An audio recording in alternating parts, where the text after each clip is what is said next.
طلاق موناليزا وفضيحة عالية ومحمود بينقذها في آخر لحظة ووفاة موناليزا. أهلا وسهلا بيكم في أحداث الحلقة السادسة من مسلسل الست موناليزا. بتبدأ أحداث حلقة النهاردة لما جوزها بيدخل عليها ويسرق منها 50,000 جنيه وهي مش حاسة، وبيجيلها مكالمة من عالية وبتنزل تجري تروح على المستشفى، وأول ما بتوصل بتسأل عليها بيرفعوا لها التليفون ويقولوا لها هي دي، وبعدها بينادوا الدكتور والدكتور بيقول لها جالها نزيف واضطروا 2 يجيبوها ويرموها قدام المستشفى، وهي تقول له هو في عربية خبطتها ولا ايه، وهو يقول لها للأسف هي بتجهض، عايزينك تسيبي 10,000 جنيه في الحسابات. بتفضي شنطتها وتتفاجئ ان الفلوس مش موجودة. في نفس الوقت بنلاقي حسن جوزها راح يسهر في نايت كلاب بالفلوس اللي سرقها منها، وقاعد بيتفق على الجوازة الجديدة من أخت صاحبه. بتتصل بمراته وما بيردش عليها، وبتستنجد هي بابتسام وتقول لها تعالي لي بسرعة وهاتي 10,000 جنيه. ابتسام بتنزل تلاقي محمود في وشها، تركب معاه وتقول له يلا موناليزا في المستشفى وعاوزين نلحقها. بيوصل محمود وابتسام وموناليزا بتكون مرتبكة ومش عارفة تقول لهم ايه، ولكن بتيجي الممرضة تقول لهم أستاذة علياء فائت وقلب عليك الدنيا بسبب ان احنا عرفناكي انها اجهضت. محمود بيتنح وابتسام بتتخض وبيجروا يدخلوا عليها، وبتفضل تشتمهم وتبهدل فيهم وتقول لها منك لله يا موناليزا والله العظيم لانتقم منك. وبعدها موناليزا بتحكي لصاحبتها ابتسام كل اللي حصل، وان 50,000 جنيه حسن سرقهم وهي نايمة، وهي تقول لها انت لازم تطلقي وتنفدي بجلدك. بعدها بنلاقي محمود قال لهم ان هو دفع كل المصاريف، وموناليزا بتطلب منه انه لا يعرف حسن ولا يعرف امه، ولكن بيكون فات الاوان ونلاقي حسن وامه جم، وهو يقول لها طول عمرها مش متربيه وبتاعه مشاكل، حتى في الطلقات بتاعتها خلصت بالخناق والمشاكل الكبيره. وبعدها بنلاقي مرات خاله موناليزا تعبانه في السرير وجوزها بيحاول يصحيها، وللاسف بيلاقيها ميته. بينهار من العياط وبيفتكر كل ذكرياته معاها، وبنته بتدخل على عياطه وتتفاجئ ان والدتها ماتت، والاتنين بينهاروا ومبيكونوش مستوعبين انها خلاص توفت. بعدها بنلاقي ولاء عمالة ترن على جوز موناليزا، وجوز موناليزا كالعادة ما بيردش. موناليزا بتروح تعاتبه وتقول له كان في شنطتي 50,000 جنيه، ولكن هو ما بيعبرهاش ويقول لها هم بتوع ايه دول؟ تقول له كنت واخداهم من ابتسام عشان اديهم لاهلي. هو يقول لها خلاص مبروكين عليكي. قالت له انت اللي خدتهم. بيقوم يقف ويقول لها اوعي تنسي نفسك، ده انت كنت بتتلوحي لما تشوفيني، ده انا حتى لما جيت خطبتك اهلك ما صدقوا عشان يخلصوا منك كانك متطلقه وعندك عيال. وهي قالت له كل ده عشان اهلي صدقوا كدب اهلك، حسبي الله ونعم الوكيل، وراح ماسكها كان هيضربها لولا ابتسام اتدخلت. وبعدها بنلاقي ولاء وابوها منهارين في جنازه امها، ولما بيرجعوا البيت بيفضلوا يتكلموا عن موناليزا وانها ما بتسالش، ولكن خطيب ولاء وابوها بيدافعوا عن موناليزا ويقولوا لها طول عمرها جدعه واكيد هي عندها مصيبه كبيره ومش عارفه تحلها. بيرجعوا على بيت حسن ونلاقي ام حسن بتقول لابتسام تعالي هنا وما تخطيش البيت ده تاني، انا معرفش ايه اللي حشرك في حياتنا، تكونيش من باقي عيلتنا. بترد عليها وتقول لها انا تعبت منك يا ست انتي، بدل ما تشكريني ان انا جريت في نصاص الليالي مع بنتك. قالت لها بعد كده ما تبقيش تتحشري. بترد موناليزا وتقول لها ده انا اللي استنجدت بيها.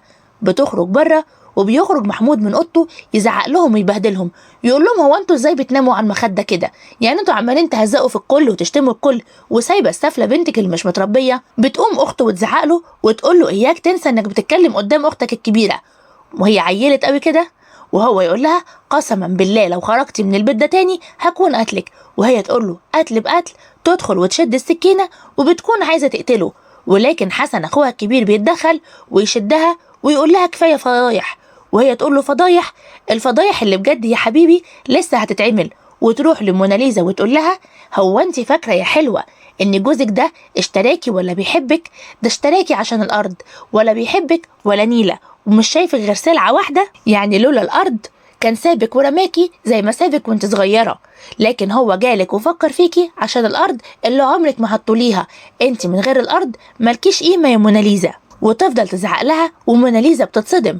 موناليزا بتدخل اوضتها وبتقرر تلم هدومها وتروح على بيت اهلها، واخته من بره تفضل تشتم فيها وتقول لها مالكيش قيمه يا موناليزا، انت هنا مالكيش قيمه. ونلاقي حسن بكل برود راح قعد مع امه ويقول لها احنا لازم نمشي من هنا، ابتسام مش هتسكت وهتفضحنا. وهي تقول له طب احنا هنروح نقعد فين وهنعمل ايه؟ يقول لها مش عارف بس هتتحل. بتكون موناليزا لمت هدومها وخرجت وتلاقيهم هما الاتنين قاعدين في الصالة، بتفضل تزعق فيهم وتقول لهم انا معرفش استحملتكوا كل ده ازاي، ولا عشت معاكوا كل ده ازاي، هو انتوا ناس طبيعية؟ وهو بيكون باصص لها وعينه مليانة شر، وهي تقول له نصبت عليا في كل حاجة، بس انا مش فارق لي كل الفلوس اللي انت خدتها من ورايا، مش فارقالي، كل ده تحت رجلي عشان انا ما بعبطش الفلوس زيكوا، طلقني يا حسن. يقول لها طلبتيها ونلتيها، ويقوم طاردها بره باب الشقة. بتخرج بره وتعيط، وتلاقي ابوها طالع على السلم. في نفس الوقت نلاقي عزا ام موناليزا شغال وابوها مش موجود، وخطيب اختها بيسأل عليه، وتقول له انا معرفش، جات له رسالة ونزل يلحق موناليزا. وهو يقول لها كان المفروض تروحي تلحقي اختك. بنلاقي ابو موناليزا قاعد معاها في شقة ابتسام، ويقول لها يا بنتي ازاي ارقامنا محطوطة على الحظر؟ وهي تقول له فعلا ارقامكم اتحطت على الحظر، بس انا معرفش مين اللي عمل كده. وبترد ابتسام وتقول لهم اكيد حسن هو اللي عمل كده. يقول لها يا حبيبتي ده انا جات لي رساله مكتوب فيها ان انت في خطر، وبيطلع تليفونه وبيوريها الرساله، وبيكون مكتوب في الرساله مساء الخير يا عم بركات، موناليزا في حوارات ومشاكل كبيره، وكل يوم مشاكل اكبر من الاول.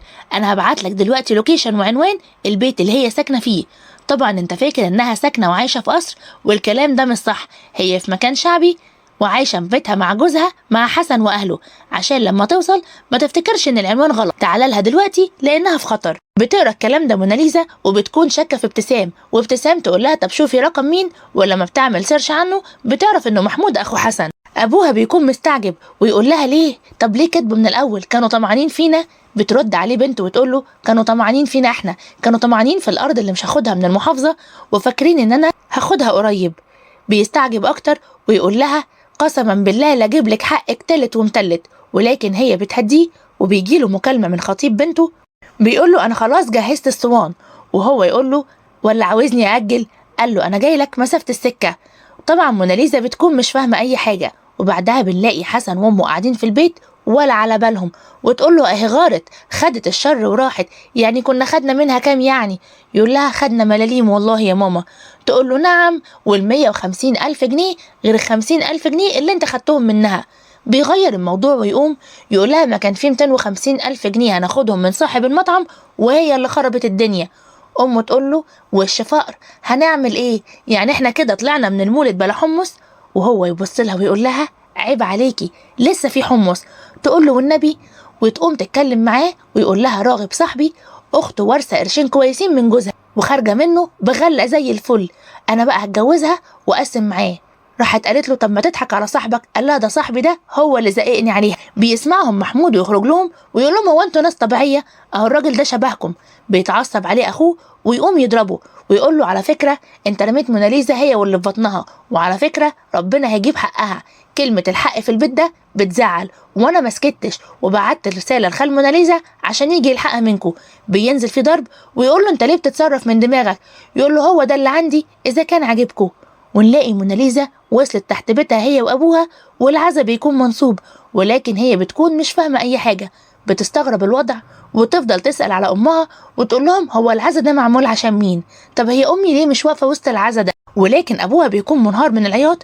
وبتلاقي كمان مروه لابسه اسود ومنهاره من العياط، وتفضل تسالها ومروه بتعيط وما بتردش عليها. وتبدا تسال في الجيران، وابوها يقول لها امك كان نفسها تطمن عليكي قبل ما ربنا يفتكرها. وبكده تكون خلصت احداث الحلقه السادسه من مسلسل موناليزا.